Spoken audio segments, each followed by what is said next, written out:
كتب عليكم القتال وهو كره لكم وعسى أن تكرهوا شيئا وهو خير لكم وعسى أن تحبوا شيئا وهو شر لكم والله يعلم وأنتم لا تعلمون. صدق الله العظيم. شکر برکت کے لیے درود شریف پڑھتے ہیں. اللهم صل على سيدنا وشفيعنا وحبيبنا مولانا محمد وآله وأصحابه وسلم صلى الله عليه وسلم. آیت نمبر 215 کا درس ہو چکا ہے.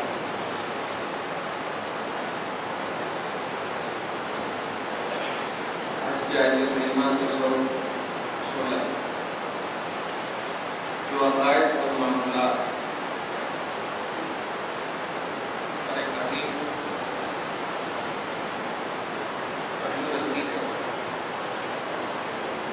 چنانچہ اللہ پاک ارشاد فرماتا ہے کتب علیکم القتال، لوگوں تم پر قتال فرض کیا گیا ہے.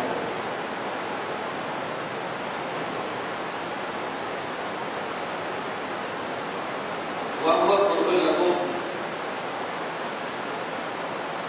حالانکہ یہ تمہارے لیے طبعی ناپسندیدگی کی چیز ہے، طبعی طور پر تم اسے ناپسند کرو.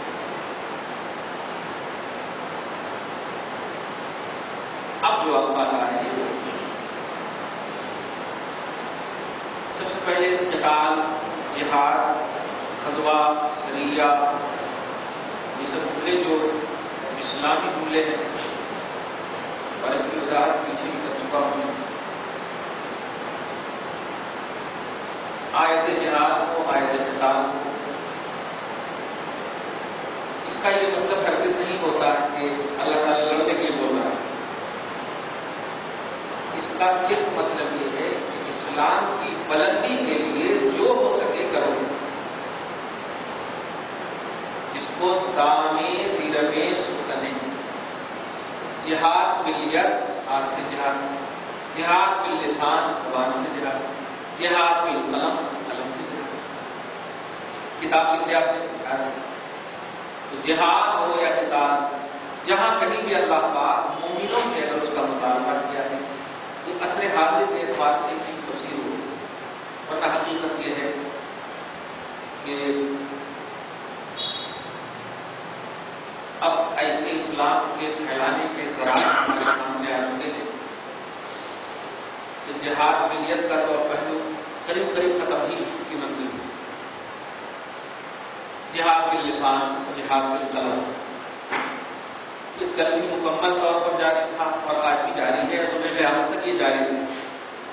ہاتھ سے جہاد کرنے کا جو پہلو ہے وہ بالکل اس سچویشن میں ہے کہ جب بندہ 1% بھی اب بچنے کی امید ہو تب جا کر کے ہاتھ اٹھانا اس کو اپنی ڈیفینس کے طور پر وہ استعمال کر سکتا ہے.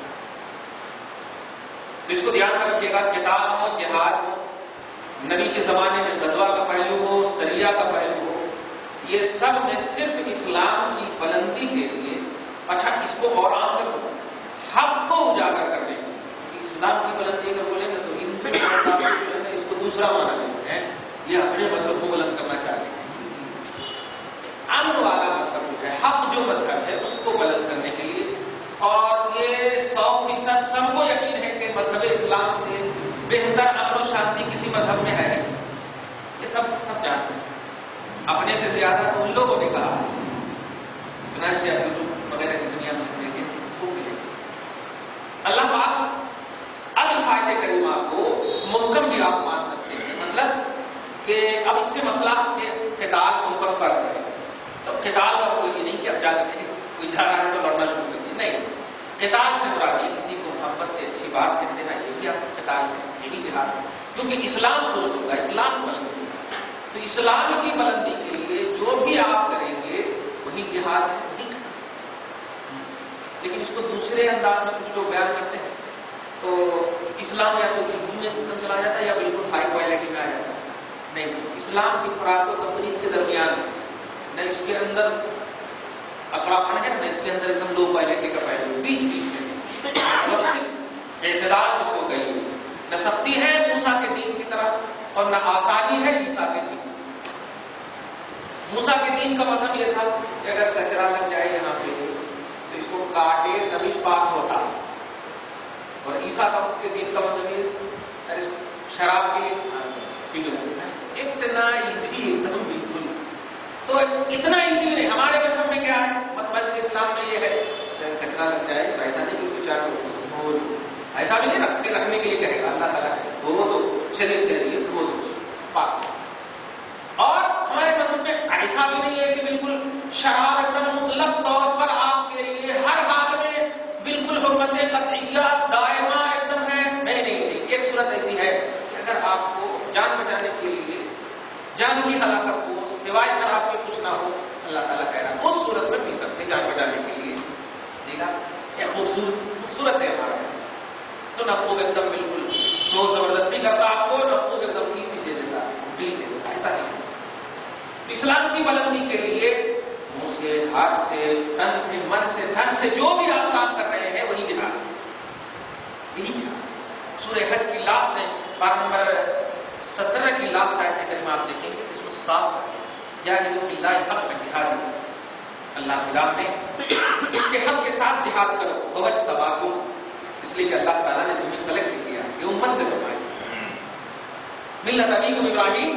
ابراہیم کی ملت کو اس کا نام مسلمین ہے. مسلمانوں پر جہاد کو اللہ تعالیٰ نے کہا کہ مکمل طور پر جہاد کرو. اس کے حق کے ساتھ جہاد کرو. حق کے ساتھ جہاد کرنے کا مطلب یہ ہے علماء مفتیاں کتابوں میں تلاشتے ہیں جزیہ تلاشتے ہیں مسئلہ آپ کو دیتے ہیں.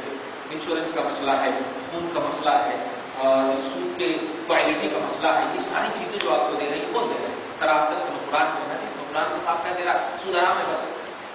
اب اس کی جو کوالٹیاں نکل رہی ہیں یہ سب کا کون نکال رہے ہیں؟ یہی یہ جہاد باللسان یا جہاد بالقلم. علماء قلم بتا رہا ہے مفتیوں کا قلم. خلاصہ کیا نکلا کہ اسلام میں لڑنے لڑانے کی بات نہیں ہے. زبان میں یا میڈیا کی زبان میں یہ کہ اسلام دہشت گرد نہیں ہے. بس اسلام دہشت گرد نہیں ہے. ہاں لیکن جو دہشت گردی اگر کرے تو اس کو ڈیفینس کرنے کے لیے 3 آپشن ہے اسلام کے پاس. ہاتھ سے زبان سے قلم سے جو کر رہے ہیں کرنے کا. اللہ پاک آپ کو ہم سب کو روح اسلام سمجھنے کی مکمل توفیق دے. آگے آپ دیکھیں اللہ پاک فرماتا عسیٰ ان تکرہوا شیئا. بہت ساری ایسی چیزیں جو میں بار بار اس کو کہہ چکا ہوں. عسیٰ ان تکرہوا شیئا وہو خیر لکم. بہت ساری ایسی چیزیں ہیں جس کو آپ ناپسند کرتے ہیں لیکن وہ آپ کے لیے بہتر ہے. آپ کا نفس جو ہے اس کو ناپسند کر رہا ہے لیکن وہ آپ کے لیے بہتر.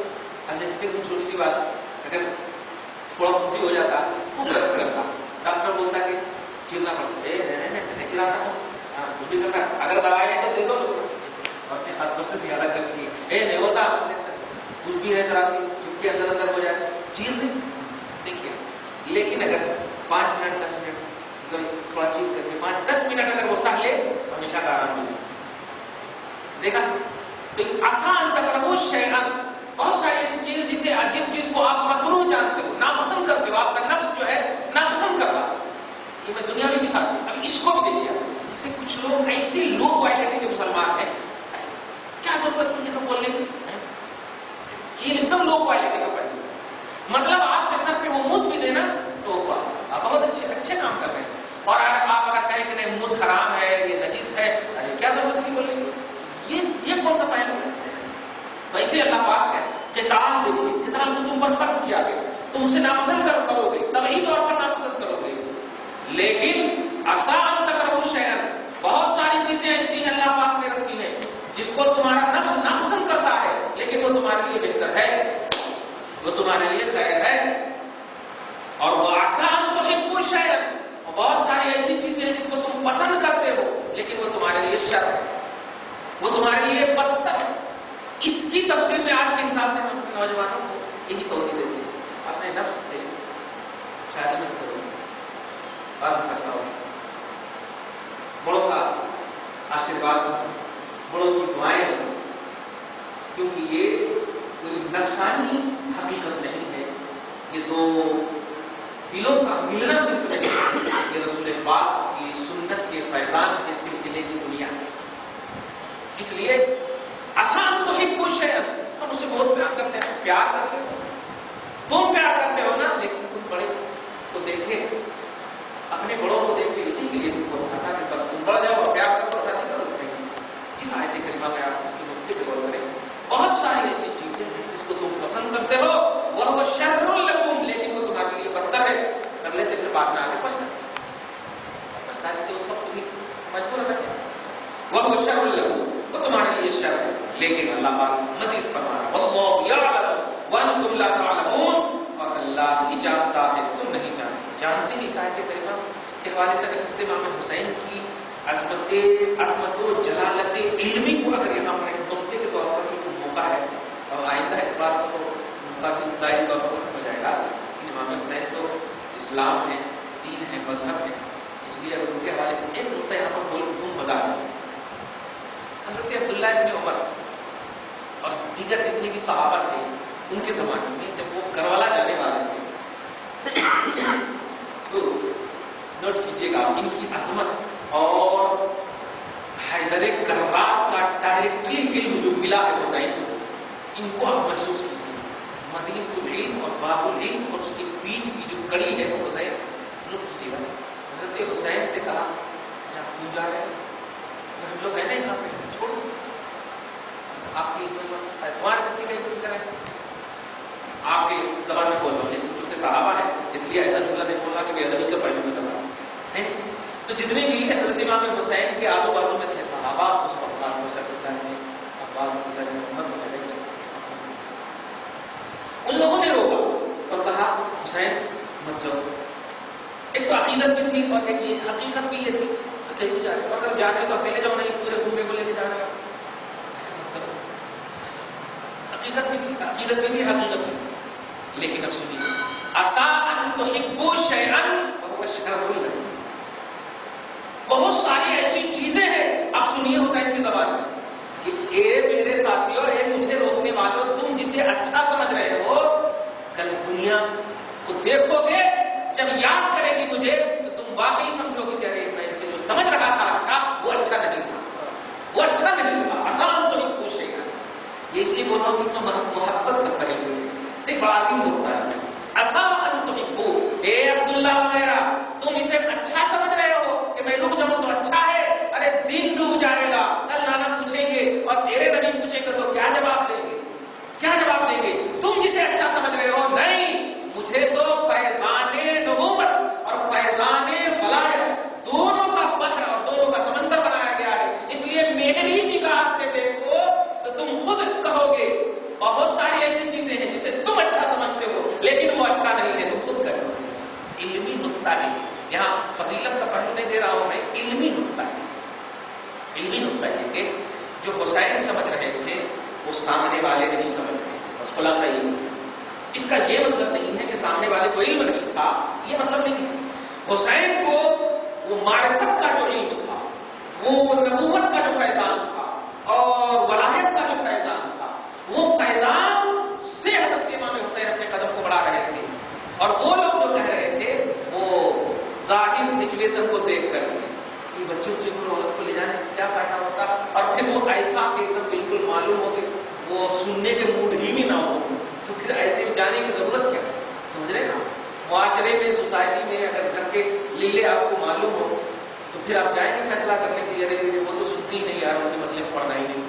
اگر جان جائے کہ ساس بہو میں جھگڑے ہیں اور آپ کو لے جائے چلو ذرا سمجھاؤ، ارے ارے تیری ساس تو ہماری کو بہو سمجھنے لگتی، ڈانٹنے لگتی، کہتے ہیں یزید کی مطلب بے وفائی اور بدعقلی اور بے صدقی، یہ ساری چیزیں ایک دم خطے اس کو نہاد کی تراش کر رہے ہیں، بالکل ظاہر تھی، سب جانتے تھے، تو اس سچویشن کو دیکھتے ہوئے انہوں نے کہا ٹھیک ہے، لیکن یہ باطن کو دیکھ رہے ہیں، آپ اس کو سمجھیے، بات اس کو سوچیے گا۔ میں نے کہا ہے نقطہ، اگر تصوف کی دنیا میں کبھی کبھی رہتے ہیں، ارادت کی دنیا سے تعلق رکھتے ہیں اور کبھی مراقبے وغیرہ کے پہلو اگر آپ لوگوں کے نگاہوں سے گزرے ہیں تو آپ اس کو محسوس کیجیے گا جو میں جملہ نہیں کر رہا ہوں، کیونکہ علم جو ہے نا ترتیب کو بتاتا ہے، لیکن معرفت جو ہے نا تحقیق کو بتاتا ہے۔ یہ معرفت کا جو پہلو دے رہا ہوں، حسین کی یہ معرفت تھی جو علم سے اعلیٰ ہے، حسین کی یہ معرفت تھی جو علم سے اعلیٰ ہے، اور علم امیر المومنین فی الحدیث کتنی کتابیں انہوں نے لکھی، 8 لاکھ 10 لاکھ 6 لاکھ کئی مختلف روایت، اتنی حدیثیں یاد کی. ابو بکر سے تو اتنی روایت کی، ابو بکر افضل. توجہ دیں، یہ علم ہے، لیکن ابو بکر کا ایک لمحہ جو معرفت کا ہے نبی کے ساتھ، یہ حضرت امیر المومنین فی الحدیث بخاری میں سمجھ رہے ہیں. تو وہی حضرت امام حسین کی یہ معرفت ہے جو وہ کہہ رہے ہیں اور قرآن پاک کی زبان سے کہ لوگوں تم جسے اچھا سمجھ رہے ہو وَهُوَ شَرٌّ لَكُمْ، وہ تمہارے لیے اچھا نہیں ہے. اب یہ تک شرم نہیں کی اور تمہارے لیے اچھا نہیں ہے. وَاللَّهُ يَعْلَمُ وَأَنْتُمْ لَا تَعْلَمُونَ، اللہ زیادہ جانتا ہے تم نہیں جانتے. اور اس علم کا اثر نبی پر، نبی کا اثر علی پر، علی کا اثر مجھ پر. ان آخر میں جو آیت قرآنیہ کی جو آخری اختتامیہ نکلے ہیں، وَاللَّهُ يَعْلَمُ وَأَنْتُمْ لَا تَعْلَمُونَ، اور اللہ جانتا ہے اور تم نہیں جانتے. کیا یہ نہیں کہا ہوگا حضرت حسین نے؟ یہی تو کہا ہو بھائی اگر آپ کو اور آپ نہ رکے تو آپ یہی نہ کہو گے تمہارے کیا معلوم کہ میں کہیں جا رہا ہوں. یہی تو بولیں گے، یہی بولیں گے. یہ نہیں بولیں گے تم کیا کھائے ہو، ایسا نہیں بولے گا. یہی بولیں گے میں جو جا رہا ہوں میں جانتا ہوں، آپ کو کیا معلوم کہ کیوں جا رہا ہوں. خدا کی قسم قرآن پر غور کیجیے تو یا نانا نظر آتے ہیں یا نواسے نظر آتے ہیں. تو غور کیجیے کہ اس پوری سچویشن میں حضرت حسین نے کیا کہا؟ یہی کہا ہوگا تم جو روک رہے ہو ٹھیک ہے لیکن تمہارے کو نہیں معلوم ہے کہ کیا. یہی بولے گا کہ وہی اللہ کہہ رہا ہے واللہ یعلم وانتم لا تعلمون، اللہ جانتا ہے کہ میں کیوں جا رہا ہوں تم نہیں جانتے. آگے آپ دیکھیے آیت نمبر 217، یسألونک عن الشہر الحرام حرام قتال فیہ، لوگ آپ سے پوچھتے ہیں حرمت والے مہینے میں قتال کرنا نہیں کرنا. پوچھتے حرمت والا مہینہ 4 مہینہ ہے، ایک جو ہے جمادی الاخر اور شعبان کے بیچ والا جم جس کو رجب ہے ایک الگ ہے، اور 3 جو ہے ذوالقعدہ ذوالحجہ یا شوال ذوالقعدہ ذوالحجہ، یہ 3 ہیں. حرمت والے کنٹینیو ہے، شوال ذوالقعدہ ذوالحجہ. حرمت والے مہینے کا مطلب یہ کہ کفار بھی اس مہینے کا احترام کرتے تھے. 4 مہینے ہیں اس کا احترام کرتے تھے، اس میں لڑائی وغیرہ کو حرام سمجھتے. توجہ دی تو رسول اعظم صلی اللہ علیہ وسلم سے پوچھتے، اللہ پاک نبی سے مخاطب فرماتے ہیں ارشاد فرماتے ہیں اے حبیب لوگ آپ سے حرمت والے مہینے کے متعلق پوچھتے قتال فی ہے، اس میں قتال کرنا نہیں کرنا. تو اللہ پاک فرماتا حبیب کہہ دیجیے قتال فیہ کبیر، اس میں جنگ و جدال کرنا، لڑائی کرنا، قتال کرنا بہت بڑا گناہ ہے. مطلب اور آگے وصد عن سبیل اللہ، اور اللہ کی راہ سے روکنا یہ بھی بہت بڑا گناہ ہے. دیکھیے وکفر بہ، اور اللہ کے ساتھ کفر کرنا یہ بھی بہت بڑا گناہ ہے. والمسجد الحرام، اور مسجد حرام سے بھی روکنا یہ بھی بہت بڑا گناہ ہے. وإخراج أهله منه، اور مسجد حرام سے اہلیان مسجد حرام کو نکالنا اکبر عند اللہ، یہ بہت اس سے بھی بڑا گناہ. والفتنة اکبر من القتل، اور ان تمام سے زیادہ فتنہ مچانا، مطلب فتنہ مچانا، عداوت مچانا، دہشت مچا دینا، یہ تو قتل و قتال سے بھی زیادہ بڑا گناہ ہے. قتل کر دیا کسی کو دی اینڈ ہو جاتا، لیکن آپ ستائیں گے، پریشان کریں گے، فتنہ میں مبتلا کریں گے، دہشت میں مبتلا کریں گے، یہ تو اس سے بڑا گناہ ہے. اب آپ جو اس سلسلے میں ایک بات دھیان رکھیں، حرمت والے جو 4 مہینے میں کفار بھی اس کا احترام کرتے تھے، لیکن آپ بار 10 کی ایک آیت کریمہ ملاحظہ کر کے سمجھ میں آپ کو اچھی طرح بات آ جائے. قرآن پاک میں انما النسیء زیادۃ فی الکفر، سورہ توبہ کے آیت نمبر 37 میں نسیء کس کو بولتے ہیں؟ مہینے کو آگے پیچھے کر دینا. نیچرلی طور پر جو اللہ نے محرم صفر بالأول یہ سب رکھے ہیں نا، اس کو محرم کو سفر بنا دینا، سفر کو رجب بنا دینا، رجب کو رمضان بنا دینا اپنی طبیعت سے. تو اللہ پاک اس آگے پیچھے کرنے کو سمجھ رہے نا، آگے پیچھے کرنے کو کہتا انما النسیء. نسیء جو ہے یعنی مہینے کو کی گنتی کو آگے پیچھے کر دینا زیادۃ فی الکفر، یہ کفر میں زیادتی ہے، یعنی بہت بڑا کفر ہے. اب آپ مسئلہ سنیے، اگر رجب میں اسلام کی بلندی کے لیے آپ پر اپوزیشن نے حملہ کر دیا ہے، اور اسلام کی بلندی کی خاطر اسلام کو زیر کرنے کے لیے اپوزیشن نے، اور آپ اسلام کی بلندی کے لیے ہمیشہ کوشاں رہیں گے، اب کیا کرنا؟ رجب کا احترام کریں گے؟ نہیں. شوال ذوالقعدہ کا احترام کریں گے؟ نہیں. کیونکہ یہ سب احترام اسلام نے بتایا، اور جب اسلام بچے گا ہی نہیں تو اس کا احترام کر کے کیا کریں گے؟ یہ پوائنٹ ہے جو لوگ اسلام کو بچانا پہلے ہے، پھر اسلام کے بعد ارکان ہیں افعال. تو جہاد کرنا یا عمل بجا لانا یہ سب افعال ہے، ارکان ہے. تعظیم، حرمت، یہ ساری چیزیں اسلام کے بعد، ایمان کے بعد. تو اگر اسلام پر اس مہینے میں بھی آج آ جائے تو اس مہینے میں بھی یعنی رجب ہو یا شوال ذوالقعدہ، کوئی بھی مہینہ، حتیٰ کہ مسجد حرام کعبہ کے اندر بھی اگر کوئی ظلم و زیادتی جیسے یزید نے کیا، سمجھ رہے نا، تو اس کے دفاع کے لیے آپ کو جس بھی اعتبار سے ہو سکے آپ کو ڈیفینس کرنا ہے، آپ کو دفاع کرنا، چاہے ہاتھ، قلم، سبق، جو. تو یہ حرمت جو ہے یہ دائمہ نہیں ہے، یہ جو حرام ہے، بلکہ اگر عارضہ کوئی لاحق ہو جائے کہ اسی مہینے میں آ جائے دشمن آپ کے مد مقابل، تو آپ کو وہاں پر اس کے دفاع کے لیے کرنا ہوگا. اس میں 3-4 چیزیں. کفر بھی بڑا گناہ ہے، مسجد حرام سے نکالنا بڑا گناہ ہے، اور فتنہ تو قتل سے زیادہ بڑا گناہ ہے. آگے دیکھیے جو اللہ پاک ہے، وَلَا يَزَالُونَ يُقَاتِلُونَكُمْ حَتَّى يَرُدُّوكُمْ عَنْ دِينِكُمْ إِنِ اسْتَطَاعُوا. یہ لوگ جو اپوزیشن ہے ہمیشہ آپ سے لڑنے کی بات کریں گے، کرتے ہیں یا لڑیں گے، تینوں معنی کر سکتے ہیں. لڑنے کی بات کرتے ہیں، کریں گے یا کرتے ہیں. دیکھیے آج کے پیپر میں، منصف میں یا کل کے پیپر میں، ہندوستان میں مسلمانوں کو رہنا ہے تو بیف کو ترک کرنا ہے، یہ ہیڈنگ ہے، فرسٹ فرنٹ ہیڈنگ. یہ لڑائی کی بات ہے کہ آپ چپ رہو نا، اس کو آپ ایشو کیوں بنا رہے ہیں؟ بہت سارے کام ہیں جو غلط کر رہے ہیں لوگ، آپ اس کو تو ایشو نہیں بنا رہے. غلط جو سد رہی ہے وہ بالکل صحیح ہے، کسی بھی مذہب میں بنیادیت نہیں ہے، کسی بھی مذہب میں ننگا پن نہیں ہے، لیکن اس کو یہی آپ اس کو سمجھیے گا. آپ کے اپوزیشن آپ کے پاس موجود ہے، اور یہ اس لیے موجود ہے کہ یہ ہمارے اعمال کی بدی ہے. ہم بدعمالیوں میں جکڑے ہوئے ہیں، اسی لیے ہمیں مسلط کیا جا رہا ہے. ہم پر مسلط کیا؟ ہمارے عمل اور ہمارے تقویٰ، ہماری پرہیزگاری کا اثر ہمارے آزو بازو میں بھی نہیں ہو پا رہا ہے. اس لیے پورا ہندوستان آج ایک دم ایسی سچویشن میں ہے کہ آپ خود محسوس کر رہے ہوں گے ہر روز ایک نہ ایک ہیڈنگ آ رہی ہے یہی بیف کے تعلق سے. حالانکہ خود ان کے لوگ ابھی کہہ رہے ہیں کہ اس کو ایشو بنانے کی ضرورت نہیں ہے. ابھی بہار میں الیکشن ہو رہا ہے، بنا رہے ہیں، ہم سمجھ رہے ہیں، لیکن بنانے کی ضرورت نہیں ہے. کہنا یہ ہے کہ یہ ہمیشہ چاہیے کہ قرآن پاک میں سورہ ممتحنہ کی فرسٹ آیت کریمہ دیکھیں، پارہ نمبر 28 کی آیت کریمہ ہے، یا ایھا الذین آمنوا لا تتخذوا عدوی وعدوکم اولیاء تلقون الیہم بالمودۃ.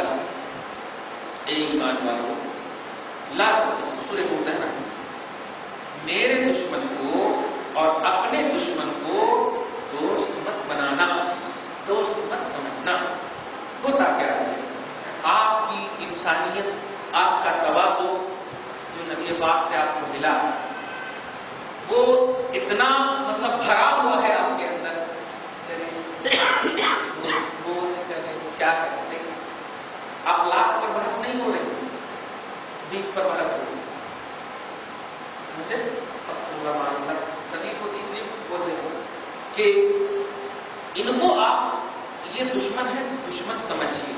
اور دشمن سمجھنے کا یہ مطلب نہیں ہے کہ آپ ان کے خلاف ہمیشہ وظیفہ پڑھیں، ایسا نہیں. آپ سترک رہیں، آپ باخبر رہیں، آپ متنبہ رہیں، آپ اللہ اور اس کے رسول کی مطلب یہ کہ تعلیمات پر اتنا مکمل اتریے کہ الحمدللہ آپ کو اپوزیشن دیکھ کر کے ہی سمجھ جائیں کہ نہیں یہ ہمارے جھانسے میں آنے والے ہیں. یہ ہے اصل سب سے اہم پہلو ہمارے مسلمانوں کی. اگر ہندوستان میں، اب میں کہتا ہوں اس ہیڈنگ کے رد میں، اگر ہندوستان میں رہنا ہے تو واقعی نبی پاک صلی اللہ علیہ وسلم کی مکمل سیرت کے حوالے سے رہیے. کیوں؟ نبی کا قدم بھی پڑ رہا ہے کفرستان میں. یہاں تو الحمدللہ یہ عطائے رسول کا ہندوستان ہے. آپ کو تو بنایا اسلام ملا ہے الحمدللہ، اور وہاں تو کفرستان میں قدم ہی رکھ رہے ہیں رسول پاک. ایسا کفرستان، ایسا جہلستان، ایسا بدعتستان، ایسا دلالستان، یعنی گمراہستان ہر میں استھان بنا ہوا تھا. لیکن رسول پاک نے پریکٹیکلی اور عملی طور پر خود میں اتنا کمانڈ پیدا فرمایا اللہ کی تربیت سے کہ تاریخ میں مسلمانوں نے نہیں، دشمنوں نے ان کو دشمنوں نے یہ سچے ہیں، یہ اچھے ہیں، یہ پکے ہیں، امین ہیں، صادق۔ کیوں؟ یہی ہے ہمارا سب سے بڑا اساس۔ آپ کمپرومائز کیجئے لیکن اپنے آپ سے کیجئے، اپنے گھر والوں سے کیجئے بس، لیکن آپ کبھی بھی بہت تکلیف ہوتی ہے اتنا مسئلہ کھول کر بتانے کے باوجود کہ ابھی بھی لوگ مسئلہ پوچھتے ہیں یہ انٹرسٹ وغیرہ لینا کہ نہیں لینا۔ آپ اس کی تحقیق حالانکہ جانتے ہیں، ہم سے زیادہ جانتے ہیں، لیکن آپ لوگوں کی وجہ سے مجھے تحقیق کرنا پڑا۔ آپ جو بھی پیسہ بینک میں چھوڑتے ہیں 1 لاکھ روپے میں جو بھی انٹرسٹ آپ کو آئے، جو بینک میں آپ فرض کیجیے ڈر اور خوف کی وجہ سے کہیں سود لینا کہیں لینا، اور وہ بینک والا بھی بولتا آپ لوگ تو سود نہیں لیتے، آپ بھی ڈر کر کے چھوڑ دیتے۔ اب کبھی آپ نے سوچا کہ وہ پیسہ گیا تو کہاں گیا؟ کبھی سوچا؟ ہماری بہن، ہماری مائیں نقاب پہن کر مانگ رہی اور آپ کو سود کا اتنا خوف، فجر کی نماز فرض چھوٹ جائے کوئی خوف نہیں، سود بھی تو حرام ہے، ایک مثال دے رہا ہوں، میں جائز کا حکم نہیں دے رہا ہوں، حرام ہے نا، لیکن کیا آپ نے سوچا کہ آپ کی شعبہ حیات میں ہر کام حلال ہو رہا ہے، آل ان آل حلال زندگی کٹ رہی ہے؟ جو خوبی بتانے جا رہا ہوں وہ یہ ہے جس ملک میں آپ رہتے ہیں مت پوچھو ایسا مسئلہ۔ یہ پیسے جو وہ لے رہے ہیں اور آپ جس کو نہیں لے رہے ہیں، یا تو اس پیسے سے کوئی چرچ بن رہا ہے یا کوئی مندر میں یا کوئی ٹرسٹ میں خود کے اس میں جا رہا ہے، کوئی وہاں پروفیسر یا آفیسر نہیں لیتا ہے، وہ سارے پیسے ان کے مندروں میں یا ان کے چرچوں میں جا رہے ہیں بندے کے۔ بتائیے اللہ پاک کے رسول نے تو کہا تھا جس نے اسلام کو اٹھانے پر کسی بھی زاویے سے مدد کی تحقیق کہ وہ مسلمان نہیں، من اعان علی هدم الاسلام فقد خلع ربقۃ الاسلام عن عنقه، یہ حدیث بات، جس نے مدد کی، یہ مدد نہیں ہے تو کیا ہے؟ اس لیے کھل کر کے جب محققین علماء نے، محتاطین علماء نے آپ کو کہہ دیا آپ لوگ، اب آپ فرض کیجیے اپنے باپ کی نوٹ، اپنے باپ کی تصویر لے کر آپ نماز نہیں پڑھتے، لیکن گاندھی کی تصویر نوٹ میں رہتی ہے، نماز پڑھتے،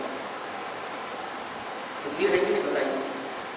کوئی دوسری چیز تو نہیں، تصویر ہے اور نماز پڑھ رہے ہیں، اور فتویٰ پوچھ رہے تصویر کھینچانا کیسا ہے؟ ذرا سا بھی ہوش لیجیے، اللہ پاک نے اپنی نشانیوں کے بارے میں کئی ایسی آیتیں کہی ہے، اس میں دیکھو، اس میں دیکھو، اس میں دیکھو، لآیات لقوم یعقلون، اے عقل والو، یہ نشانیاں ہیں۔ تو عقل کا پریوگ، عقل کا استعمال کرنے اللہ پاک نے کئی مقامات پر آپ کو کہا ہے، کب آپ یوز کریں گے، کب آپ استعمال کریں گے؟ فتویٰ آپ پوچھ رہے ہیں کہ ایک چانا حرام ہے، ہاں ماشاءاللہ ایک چانا حرام ہے، الٹا کر کے رکھ لیں، ہاں یہ حرام ہے، ماشاءاللہ۔ دیکھا آپ نے ایک پاک مذہب اسلام کے ماننے والے مسلمان دادا پردادا کی تصویر، ہاں یہ حرام ہو گئی، آپ گاندھی جی کی تصویر لے کے اللہ اکبر، بتائیے یہ آپ کو محسوس کرنا ہے۔ آپ انڈیا میں رہتے ہیں، کھل کر کے آپ کو جتنی بھی سبسڈی آ رہی ہے حکومت ہند کے تحت آپ آنکھ بند کر کے لیجیے، میرا نام پکڑ لیجیے، اور یہ تحقیق علماء کا محقق مسئلہ بتا رہا ہوں، یہ میرا ذاتی پرسنل ہے۔ جتنی بھی سبسڈی مل رہی ہے، کیوں آدھار کارڈ بنا رہے ہیں آپ؟ آدھار کارڈ کیوں بنا رہے ہیں آپ؟ حکومت کی وجہ سے نا، نہیں ہے الگ چیز ہے، لیکن لینے والے لے رہے ہیں۔ تو جتنی بھی حکومت، یہ اپنے باپ کے گھر سے نہیں دے رہے، وہ ہمارے بھی ادھر ادھر سے کہیں نہ کہیں سے لے کر کے دے رہے ہیں۔ کہنا یہ ہے جو بھی آپ کو فائدے ملے آپ لیجیے۔ لا یزالون یقاتلونکم حتی یردوکم عن دینکم ان استطاعوا، یہ لوگ ہمیشہ آپ سے لڑنے جھگڑنے کی بات کریں گے، کرتے ہیں۔ ہماری حکومت سے اخلاق کے قتل کا کوئی تعلق نہیں۔ اچھا تو انڈیا کا وزیر اعظم ہے یا کسی ایک طبقے کا وزیر اعظم، آپ کی حکومت ہند کی ہے نا، تو پھر اخلاق سے کوئی تعلق ہی نہیں، یہ ہیڈنگ دے رہے ہیں۔ اللہ الو سمجھتا ہے ہم لوگوں کو، کچھ سمجھ میں نہیں آتی ہم لوگوں کو، لیکن ہم لوگ بس ذرا سے کچھ اگر بولتے تو ہم میں ہی سے مطلب یہ کہ نیر اعظم نہیں، اعظم نام کے لوگ ہیں جو ان کا سپورٹ کرتے تھے۔ کیا کہتے اللہ پاک آپ کو بچا، لا یزالون یقاتلونکم، یہ لوگ ہمیشہ قتل کی بات، لڑائی کی بات، جھگڑے کی بات، ٹینشن کی بات کرتے رہیں گے۔ یہ لوگ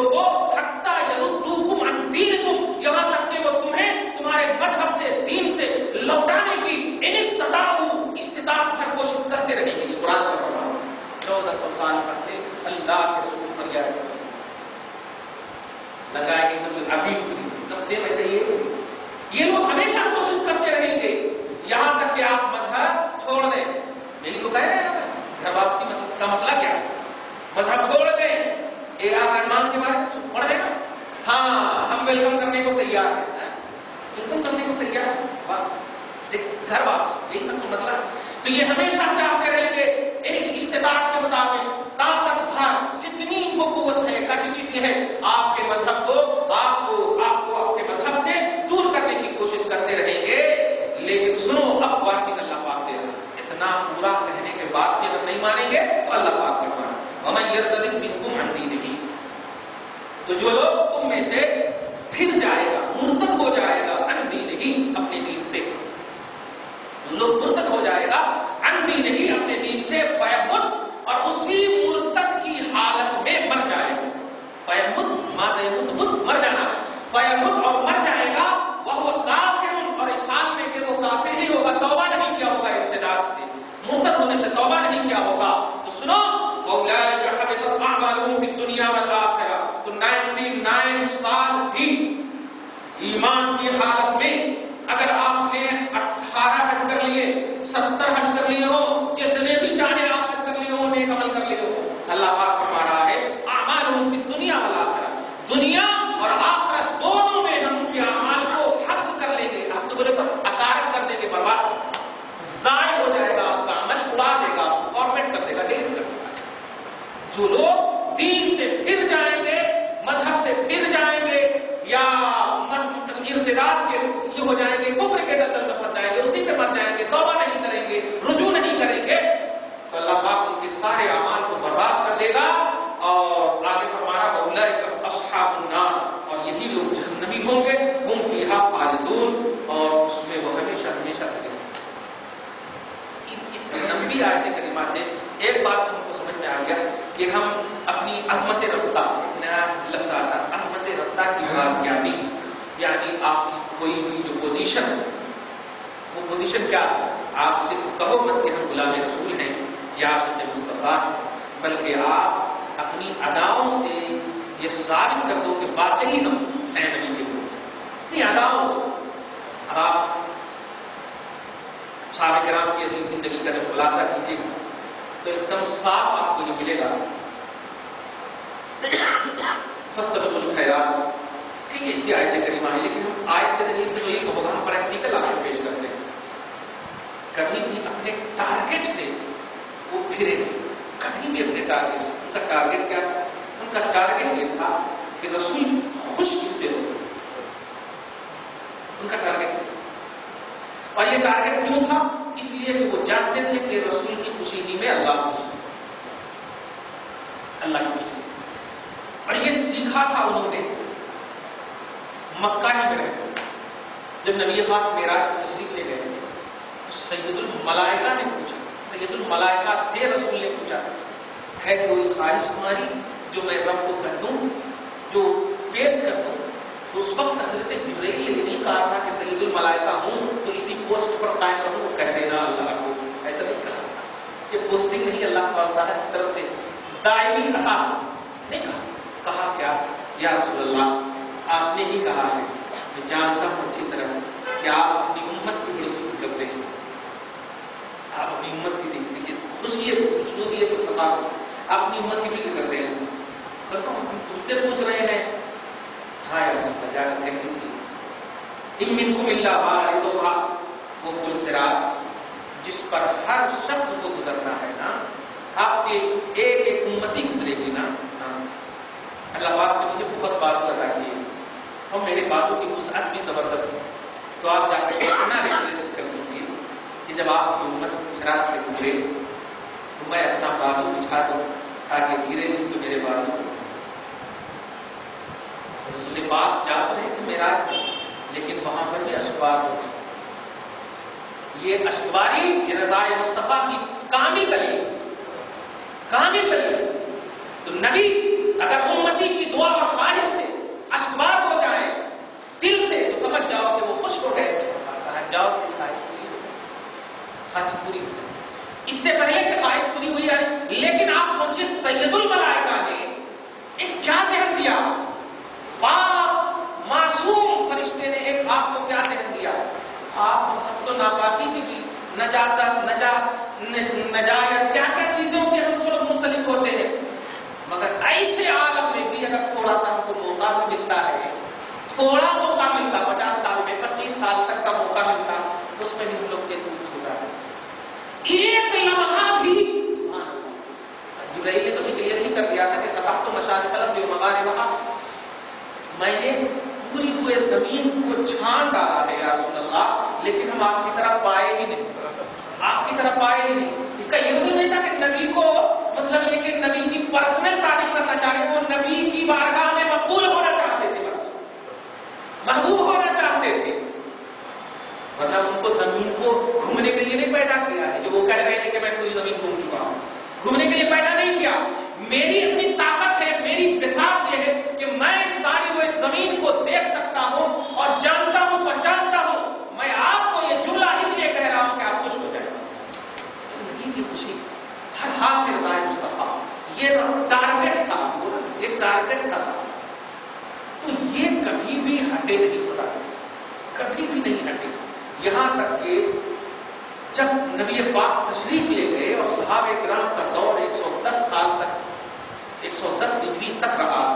تاریخ گواہ ہے، حضرت ابو طفیل عامر بن واصلہ مکہ کے آخری صاحب، تاریخ گواہ ہے کہ کبھی بھی ان کی آنکھوں میں وہ خوشی نہیں دیکھی گئی جس خوشی میں یہ کہا جا سکے کہ کیا بھائی آپ بہت خوش ہیں، نہیں، ہمیشہ اشکبار آنکھیں دیکھی گئی۔ پوچھا جاتا تھا کیوں ایسا ہے، نبی کی یاد ہے، نبی کی یاد ہے، ہر لمحہ اپنے رسول کو راضی کرنے اور انہی کے ذکر میں، انہی کے تذکرے میں اپنے آپ کو ہر زاویے سے بس رکھتے تھے، یہی ان کا ٹارگٹ تھا۔ اور اسی بنیاد پر اللہ پاک نے اس تصور کو اور اس ٹارگٹ کو اللہ نے اتنا پسند کیا کہ بعد والوں کے لیے اللہ پاک نے انہیں آئیڈیل بنا اور کہا سنو ایسے نہیں بننا، بولتے ہیں نا آپ جا کر کے آپ اپنے سر کا بنا دیجیے بس، آپ اپنی طرح بنا دیجیے کو بس، کیوں کچھ خوبی دیکھتے ہیں تب نا۔ تو اللہ پاک نے کہا ہے ایک قیامت تک کے لوگوں صحابہ کرام کے بعد جتنی بھی کوالٹی آنے والی ہے خلق کی، یہ سب کو میرا آرڈر ہے کہ اگر ہدایت پر رہنا ہے تو صحابہ کرام کو بیس بناؤ، صحابہ کرام کو اپنا ایمانی بیس بناؤ، صحابہ کرام کو اپنے عقیدے کا بیس بناؤ، یہ ہمارا ٹارگٹ ہونا چاہیے۔ آپ کی تعریف کی ہے رسول اللہ کہ جس نے مجھے نہیں دیکھا اور میرے اوپر ایمان لایا اس کا ایمان زیادہ تعجب کے ہے، اس کا ایمان زیادہ اچھا، یہ آپ کی تعریف، یہ اسی لیے تعریف کی ہے۔ صحابہ کرام کو یاد دلانے کے لیے صرف تعریف کی ہے رسول اللہ کہ آپ سمجھو یہ کب کہا رسول پاک، اور جب آپ کب پر دھیان دو گے اور ابو بکر نظر آئیں گے تو آپ خود تواضع سے جھک جاؤ گے، عمر پر نظر جھکے گی تو آپ خود جھک جاؤ گے کہ نہیں نہیں یہ رسول پاک اٹریکٹ ہونے کے لیے صرف کہیں، افضل نہیں کہا ہے، فضیلت نہیں کی ہے مصطفیٰ نے، صرف آپ کی یاد دہانی کے لیے اور اس پر کنٹینیوٹی کے لیے، اس پر قائم رہنے کے لیے اور اپنے ٹارگٹ سے نہ ہٹنے کے لیے یہ رسول پاک نے پہلے ہی سارے ساز و سامان آپ کے لیے رکھ دیے۔ اور آج جو ہمارے سامنے جن کو کپڑا پہننے ٹھیک سے نہیں آتا، چلنے پھرنے ٹھیک سے نہیں آتا، ملک کے وزیر اعظم اور جا کر کے گیتا پیش کر رہے ہیں، توجہ دیجیے، ارے کبھی خواجہ کا گنبد پیش کر دیتے ہیں، جن کی حکومت ہے ضرور ہندوستان پر یہ سامنے آنا ہے، یہ 5 سال کا پیریڈ والی حکومت نہیں ہے، تم تو چلے جاؤ گے، لیکن اگر دے دیتے تو ہو سکتا ہے سیکنڈ راؤنڈ میں موقع مل جائے۔ یہ کیوں ہو رہا ہے ایسا سوتیلا سلوک کیوں ہو رہا ہے؟ آپ نے وہ کرسی دینے کے باوجود آپ کا لحاظ کیوں نہیں کیا جا رہا؟ آپ کو اللہ خالق آپ کو اعلیٰ کہنے کے باوجود آپ اعلیٰ کیوں نظر نہیں آ رہے؟ آپ اقلیت کا نام سن کر کے ایک دم بدنام جملے سے آپ کو کیوں یاد کیا جا رہا ہے؟ یہی کھویا، کیا صحابہ کرام زراعت نہیں کرتے تھے؟ صحابہ کرام کھیتی باڑی نہیں کرتے تھے؟ صحابہ کرام غریب نہیں تھے؟ لیکن خدا کی قسم کائنات میں اب کوئی ایسا جنم ہی نہیں لے سکتا جو اس غریب صحابہ کے برابر بھی ہو سکے، لیکن یہ مرتبہ کیوں ملا ان کو؟ ٹارگٹ سے ملا، وہ اپنے پوائنٹ سے ملا کہ یہ ہے اصل ہمارے پاس ہندوستان میں ان کے جواب کا جملہ کہ اگر ہندوستان میں ملک میں رہنا ہو تو آپ کو اپنے ٹارگٹ کو دیکھنا ہوگا، اور آپ کا ٹارگٹ ہے رضائے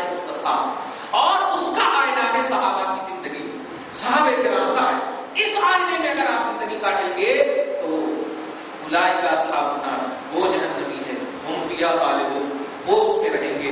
آپ کے لیے آئے گا اولئک اصحاب الجنہ ہم فیہا خالدون، آپ جنتی ہیں، آپ اس میں ہمیشہ رہیں گے. اللہ پاک سے دعا ہے پروردگار آج کے اس خصوصی درس کو اپنے حبیب پاک صاحب الاولاد کی رضا کی خاطر قبول فرمائے، خود بھی خوش ہو جائے، حبیب کو بھی راضی فرمائے، حسنین کریمین کو راضی فرمائے. شہداء کربلا کے وسیلے سے تمام حاضرین و تمام شرکت کرنے والے کی شرکت کو قبول فرمائے، اپنی شان کریمی کے مطابق اس کا اجر عطا فرمائے. ہاں آل اولاد میں برکتیں عطا فرمائے، گھر بار میں برکتیں عطا فرمائے، سیرت حسین پر چلنے کی مکمل توفیق عطا فرمائے. عظمت اہل بیت اور احترام اہل بیت کو دل میں جاگزی رکھنے کی مکمل توفیق عطا فرمائے. ان اللہ و ملائکتہ یصلون علی النبی یا ایھا الذین آمنوا صلوا علیہ وسلموا تسلیما. اللهم صل علی محمد وعلى آل سیدنا محمد وسلم. سبحان ربک رب العزة عما یصفون وسلام علی المرسلین.